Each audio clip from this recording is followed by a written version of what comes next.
ವ್ಯಕ್ತಿಗಳು ಯೋಗ ಮಾಡುವುದು ಸಹಜ. ಆದರೆ ಬೆಂಗಳೂರಿನ ಪವರ್ ಯೋಗ ಕೇಂದ್ರವು ಅಂಧ ಮಕ್ಕಳಿಗೆ ಯೋಗವನ್ನ ಹೇಳಿಕೊಟ್ಟಿದ್ದು, ಅವರುಗಳೆಲ್ಲ ಸಾಮೂಹಿಕವಾಗಿ ಯೋಗ ಪ್ರದರ್ಶನ ನೀಡುವ ಮೂಲಕ ಎಲ್ಲರ ಮೆಚ್ಚುಗೆ ಪಡೆದ್ರು.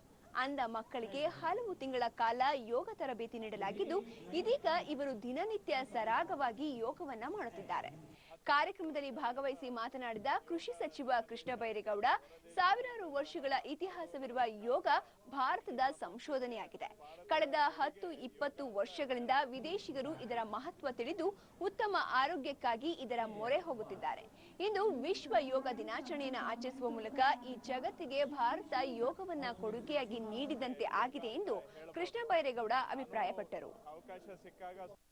ನಮ್ಮ ದೇಶದಲ್ಲಿ ಸಾವಿರಾರು ವರ್ಷಗಳಿಂದ ಜನ ಅಭ್ಯಾಸ ಮಾಡಿ ಕಳೆದ 10-20 ವರ್ಷಗಳಿಂದ ಯೋಗ ನಮ್ಮ ದೇಶ ಅಷ್ಟೇ ಅಲ್ಲ, ಹೊರ ದೇಶಗಳಿಗೂ ಸಹ ಹರಡುವುದರ ಮುಖಾಂತರ ಇಡೀ ಪ್ರಪಂಚಕ್ಕೆ ಭಾರತದ ಕೊಡುಗೆ ಯೋಗ.